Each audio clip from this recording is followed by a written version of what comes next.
Noong una, nung lumabas si Gutesa, and in fact, nagkaroon nga ng away, di ba, kahapon, kinuha siya ng Marines to protect him. Which was being denied by the Marines. Marines, okay. Hindi nila pwedeng i-deny. Tahimik lang ako, ayaw ko mag-react. But nasa kanila, nasa MC2, which is the intelligence arm of the Marines. Okay. Which is his mother unit, nung active pa siya. Ngayon... Are you saying he's still there? I'm not sure. Okay. Hindi ko alam. Ngayon ang nangyayari, hindi na siya protected, detained na siya. By the Marines.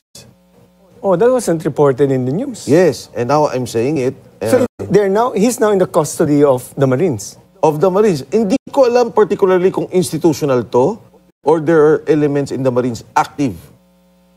Alam mo, si Edwin, ngayon lang kami pwede magsalita. Dahil ngayon lang nakuha yung pamilya. Oh. Okay. Oh, that's new. Si Paul Estrada, if you recall, sinasabi na natin inilipad sa Chile. Before nilipad sa Chile, when they were in Taiwan, if I'm not mistaken, lumabas si Senator Bato, sinabi niya magte-testify. Senator Bato was talking of Paul Estrada and the wife. Before he left for Chile? Binugbog yung mag-asawa. Okay. Binugbog. Nino? Yun yung claim ng wife. Okay. Kasi yung Paul and the wife magkasama and yung wife is pregnant. Okay. Okay. Nung lumabas at nalalabas, or at least nalaman kay Senator Bato na yun ang information, binugbog. So ngayon, lumipad yung mag-asawa sa Chile. And then, si Marcoleta, in this sa Bilyonaryo, said, nasa Chile yan. Nandun na yan, namomonitor namin because iglesia nga yung babae. Correct. Okay. At sa may understanding, bagong convert si John Paul sa iglesia. Ngayon daw, nabugbog ulit. Pero wait, I don't understand. The only one who could, bakit assuming bakit siya ibubugbog my question, sino nagbugbog? Because sino ang magbugbog sa kanya? People who to prevent him from talking. Yes. Ang sabi, ito, kino-quote ko nagsabi may mga active personnel daw, may NBI pa. Okay. Paano nakakatawag yung babae pag nagkakaroon sila ng church services? Nakikiram ng phone. Tumatawag daw through messenger. And I've seen some of the messages.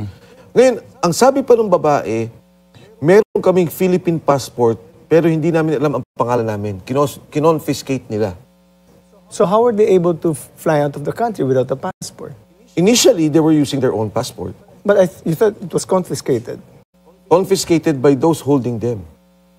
All right. Okay. So that was when they were here. So how were they able to fly out? Lumipat ata sila, meron silang hawak na passport, no? Pero I think they were anticipating already na baka pa-cancel yung passport nila in lieu of the investigation. Basta ang clear na sinabi ng babae. Wait. That's pretty difficult to... You're suggesting you're not stating that the passports were confiscated.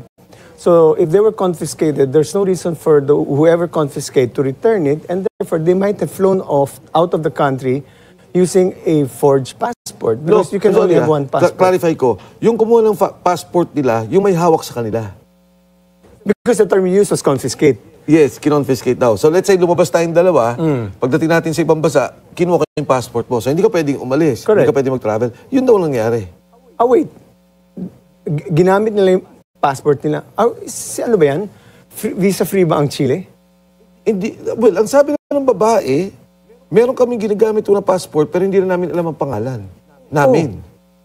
Kung hindi nila alam, somebody must have arranged for that passport and not bearing their names. Otherwise, malalaman ng although most likely, malalaman ng authorities Gutesa. Yes. So yung unang tanong mo, Sec Edwin, parang hindi ko rin naintindihan nung una bakit ganito? Doon tanong mo, Saldi ko, come home, parang ko ako din, matatakot ako. I'm sure alam niya nangyari kay Paul Estrada.